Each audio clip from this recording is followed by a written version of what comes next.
Our reading today is found in Deuteronomy chapter 16, verses 1 through 8. This is the word of Yahweh. Observe the month of Aviv by keeping the Passover to Yahweh your Elohim. For in the month of Aviv, Yahweh your Elohim brought you out of Egypt by night.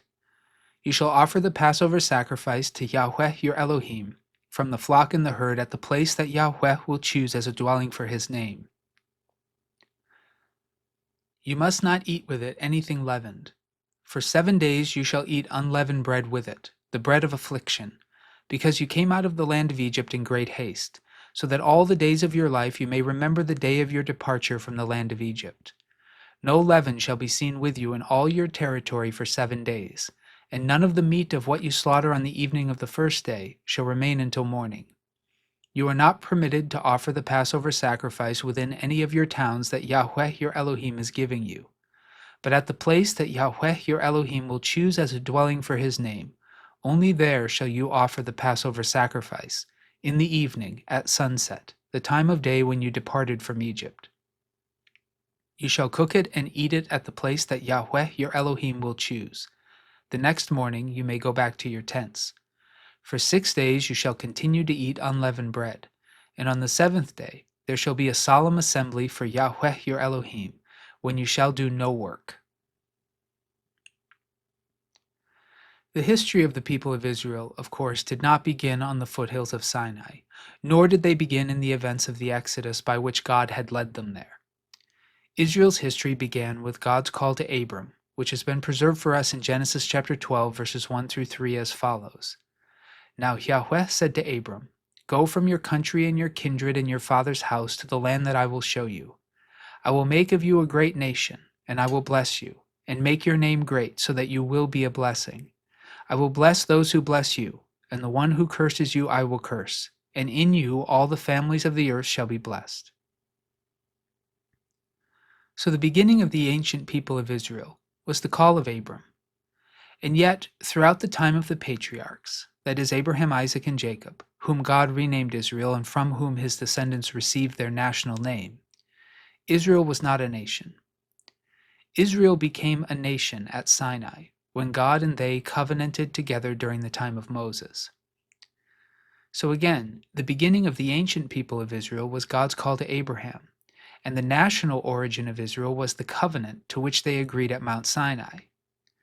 Nevertheless, no event or series of events were more important to the religious, cultic, and civic life of the people of Israel than the series of plagues by which God delivered the people from slavery to the ancient nation of Egypt.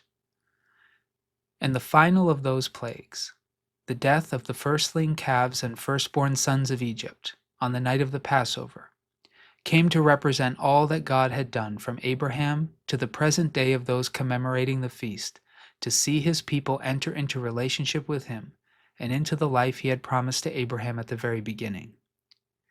It was for this reason that the socio-religious calendar of Israel began with the commemoration of Passover, proceeded to the Feast of Weeks or Pentecost, on which Israel celebrated the giving of the Torah at Sinai, and concluded with the Feast of Booths, remembering Israel's 40 years of wandering in the wilderness following the covenant of Sinai and prior to the entering into the promised land of Canaan. In the passage we read together today, Moses has discussed the essential components of the commemoration of the first of Israel's pilgrimage festivals, that of Passover, that of the night that God struck the firstling males of Egypt and delivered his people from slavery after 450 years of hard bondage. Over the centuries which have followed, the commemoration of Passover has become increasingly elaborate, including ritual acts, ritual readings, ritual consumption of wine, and the ritual consumption of specific foods meant to recall Israel's time as slaves in Egypt, along with God's acts of deliverance. Only 2 traditional components of the original requirements of God for the commemoration of Passover are lacking in the contemporary Seder.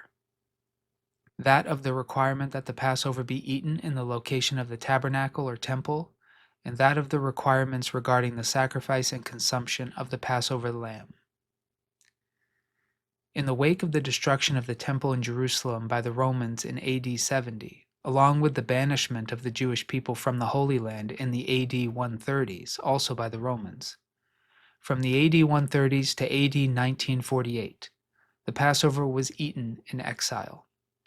And even now that Israel has regained nation status in the Holy Land, with the temple not being rebuilt, these two Passover requirements continue to be unobserved. In the days of Jesus, Israel's commemoration of the Passover was celebrated in Jerusalem as Moses required, and the Passover lambs were sacrificed in the temple by the priests, also in submission to the covenant of Sinai. Along with these rituals, history suggests that the Passover Seder in Jesus' day included at the very least unleavened bread, bitter herbs, salt water, chereset, the singing of the Hallel, which is Psalm 113 through 118, and 4 glasses of wine consumed at set times during the Seder, which were associated with God's fourfold promise of deliverance preserved in Exodus chapter 6, verses 6 through 7. However, much of this was yet to come. Given these eventual historical developments, some might then find it surprising that in his final summative comments to the people of Israel prior to his death, Moses made no comment with respect to wine or bitter herbs or salt water or chereset or to specific passages which were to be read. Instead, Moses reminded them, first, that the Passover was to be observed in the month of Abib, now known as the month of Nisan, which occurs from mid-March to mid-April on our calendar and corresponds to the barley harvest in ancient Israel. Second, Moses reminded them that the Passover lamb had to be sacrificed and eaten only at the location God had chosen for the tabernacle and later the temple. So most Israelites would have had to travel to observe the festival. Third, they were to remove all leaven from their houses for the duration of Passover and the following Feast of Unleavened Bread. During that time, they were to eat only unleavened bread. Leaven, in the days of Moses, was a batch of fermented dough that was added to fresh dough to introduce leavening agents, causing the bread to rise. Fourth, Moses reiterated the timing of the Passover observances as follows. The sacrifice of the lamb had to be offered in the evening at sunset. Both Exodus and Leviticus tell us that this was on the 14th day of Aviv, or Nisan. They were to cook it and eat it at the tabernacle or temple. They were to return to their tents the next morning. They were to remain in the area for 6 more days, eating only unleavened bread, and then finally on the 7th day they were to observe a Sabbath to the Lord. Now throughout this passage, 2 of the Passover obligations receive the most explanation and repetition from Moses, namely that the Passover be observed only in the location that the Lord chose for the tabernacle and later the temple, and that all leaven be removed, the people eating only unleavened bread for the duration of the festival. Why did Moses emphasize these components of the Passover commemoration at this time? We recall that the occasion for Moses' address, which has been preserved in Deuteronomy, was a covenant renewal ceremony as Israel prepared to begin the conquest of the Holy Land after 40 years of wandering in the desert. Even more, Moses had been told by God that he would not lead the people into the Holy Land himself, but rather he would die before the people entered. Joshua, son of Nun, would lead the people in the conquest of the Holy Land. And so Deuteronomy has preserved Moses' last words to the people of Israel before they ceased to be a single community wandering in the wilderness and began to take the first steps of becoming a settled nation dispersed over a wide geographical area. In this context, Moses is concerned that the Israelites might try to find ways to celebrate the Passover within their individual tribal locations and not altogether at the tabernacle or temple makes a great deal of sense. Traveling to a distant location every spring for the Passover would certainly have been difficult for the more remote tribes. Even more, whichever tribe was chosen to house the tabernacle and later the temple would certainly run the risk of presuming itself to be preeminent among the tribes and see it as a sign of their power. If this happened, some tribes might be tempted to push against such centralizing of religious authority by not going. And history tells us that Moses' concerns in these respects were well-founded. When the nation of Israel was split into northern and southern kingdoms in the day of Solomon's son, King Rehoboam, the king of the northern kingdom, a man named Jeroboam, established sacred shrines in the north and south of his territory, which he required the people to use as alternative sites to commemorate the Passover.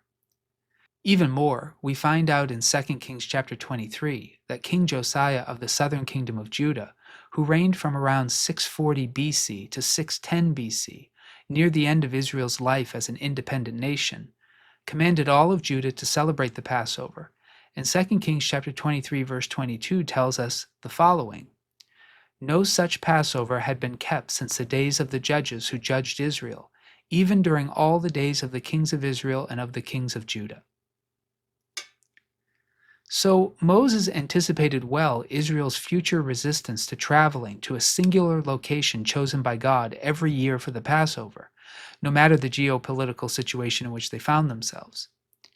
Even today, in the wake of the destruction of the temple, God's people have found ways to continue to commemorate the Passover in exile, apart from the temple, and technically in violation of the Covenant of Sinai stipulations. But the significance of the other observance of Passover that Moses spent the most time reiterating in Deuteronomy chapter 16 verses 1 through 8 is less obvious. Why did Moses spend so much time insisting that the people remove all leaven from their homes and eat only unleavened bread for the duration of the festival? We recall that Moses explained the significance of the unleavened bread as follows in Deuteronomy chapter 16 verse 3. "For 7 days you shall eat unleavened bread with it, the bread of affliction, because you came out of the land of Egypt in great haste, so that all the days of your life you may remember the day of your departure from the land of Egypt." Dr. Peter Craigie, in his commentary on Deuteronomy in the New International Commentary on the Old Testament series, explains some of the possible significances of unleavened bread as follows. "You shall not eat leavened bread, perhaps because the leavening process was considered to be impure and therefore unsuitable for the festal occasion. For 7 days you shall eat unleavened bread." The unleavened bread perhaps symbolized the hurried nature of the flight from Egypt, for unlike leavened bread, it could be made quickly. But it may simply have been the case that unleavened bread was the staple diet of the Hebrews in Egypt, and thus its use in the festival would be a reminder of the old days of bondage. It has been suggested that the word matzot, unleavened bread, may be related to Egyptian words meaning bread or cake, and could therefore have been the term employed to designate the Hebrews' food in Egypt. Bread of affliction, "for you went out of the land of Egypt in fearful haste." These words indicate that the unleavened bread might serve to symbolize both the affliction of the years of Egypt and the speedy departure from the land. That's the end of the quotation. As you can see from Dr. Craigie's discussion, lots of scholarly speculation surround the significance of the requirement of removing all leaven from the camp and eating only unleavened bread during Passover. Historically, on the night of the first Passover, the people were instructed to make their bread without leaven because they had to be ready to leave Egypt at any moment. In other words, on the night of the first Passover, there was no time for the bread to rise. But interestingly, Moses did not call the unleavened bread the bread of haste, but rather the bread of affliction. The Hebrew word translated affliction in English is the word ani, and it comes from the verb anah, which means to be bowed down, to be humbled, or to be afflicted. For this reason, the noun ani can be translated as poverty, or affliction, or even humiliation, or a state of being humbled. To my reading, what Moses meant by the phrase bread of affliction had to do with poverty, or low social status. I believe the unleavened bread for Moses represented Israel's slavery in Egypt and flight from Egypt, because such bread was eaten by slaves, by the poor, and by refugees. It seems that in Moses' time, specifically among the Egyptians, the well-to-do or the settled ate only leavened bread. And perhaps interestingly, leavened bread was made in those days using pieces of rotted and fermented dough. So unleavened bread signified two things in Israel. First, it was the bread of poverty and flight. Second, unleavened bread was uncorrupted. That is, it had not been infected with rotting or fermented dough. And this significance was not reserved only for Passover observance in the covenant of Sinai. Unleavened bread was required in a number of different sacrificial offerings in Israel, as can be seen in the offering requirements detailed in the early chapters of Leviticus. In the eating of unleavened bread during the feasts of Passover and of unleavened bread, Israel was to remember both their humiliation as slaves in Egypt and the season in which they lived as refugees, fleeing persecution and looking for a homeland. Centuries later, when Jesus would eat his final Passover with his disciples on the night that he was betrayed, Jesus would say the following of the unleavened bread of the Passover, as has been preserved for us in the Gospel according to St. Luke chapter 22, verse 19. Then he took a loaf of bread, and when he had given thanks, he broke it and gave it to them, saying, "This is my body, which is given for you. Do this in remembrance of me." In saying this, Jesus remembered and fulfilled both significances of the unleavened bread of the Passover in his body. First, Jesus' body was a humiliation, a humbling, as the eating of unleavened bread was in the cultures of the ancient Near East. As St. Paul the Apostle has explained to us in Philippians chapter 2, verses 5 through 8, "Let the same mind be in you that was in Christ Jesus, who though he was in the form of God, did not regard equality with God as something to be exploited, but emptied himself, taking the form of a slave, being born in human likeness. And being found in human form, he humbled himself, and became obedient to the point of death, even death on a cross." Second, as the unleavened bread was uncorrupted by rotting or fermented dough, so Jesus' body was uncorrupted as well. As St. Peter the Apostle has exhorted us in 1 Peter chapter 1, verses 18 to 20, in a passage we read together in our previous discussion. "You know that you were ransomed from the futile ways inherited from your ancestors, not with perishable things like silver or gold, but with the precious blood of Christ, like that of a lamb without defect or blemish. He was destined before the foundation of the world, but was revealed at the end of the ages for your sake." Now, as New Covenant disciples of the God of Abraham, Isaac, and Jacob, who became flesh in the person of Jesus, we are no longer required by God to make sacrifices in an earthly temple, nor are we required to travel to a singular place on earth for our commemorations of the festivals of God. We have been scattered into exile, and Jesus has promised us that where 2 or 3 are gathered in his name, there he would be with us. We now worship in a portable tabernacle, assembled by the gathering of the faithful in Jesus' name. Even more, Jesus fulfilled the sacrifices of the covenant of Sinai by the sacrifice of his own flesh and the pouring out of his own blood for us. So, given that these things are true, what might we learn and embody from the Passover requirements of Sinai, as expressed through Moses in Deuteronomy 16, and understood in light of the life, ministry, death, and resurrection of Jesus? At the very least, when we commemorate Jesus' last Passover with his disciples in our celebration of the Eucharist or of Holy Communion, we too should continue to eat only unleavened bread. The significance of the unleavened bread in this festival was emphasized by Moses, it was reiterated by Jesus, and it was emphasized again by St. Paul the Apostle when he wrote the following in 1 Corinthians chapter 5, verses 6 through 8. "Your boasting is not a good thing. Do you not know that a little yeast leavens the whole batch of dough? Clean out the old yeast so that you may be a new batch, as you really are unleavened. For our paschal lamb, Christ, has been sacrificed. Therefore, let us celebrate the festival, not with the old yeast, the yeast of malice and evil, but with the unleavened bread of sincerity and truth."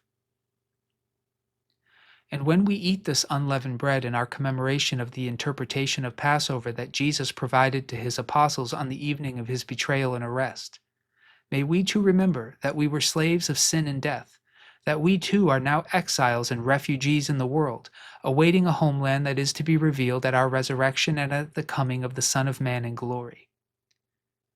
However we eat the Passover or administer the Eucharist or Holy Communion, might we always embody and remember Moses' words to Israel in Deuteronomy chapter 16, verse 3. "You must not eat with it anything leavened. For 7 days you shall eat unleavened bread with it, the bread of affliction. because you came out of the land of Egypt in great haste, so that all the days of your life you may remember the day of your departure from the land of Egypt. May those who have ears to hear listen to what the Spirit is saying to the churches. Amen.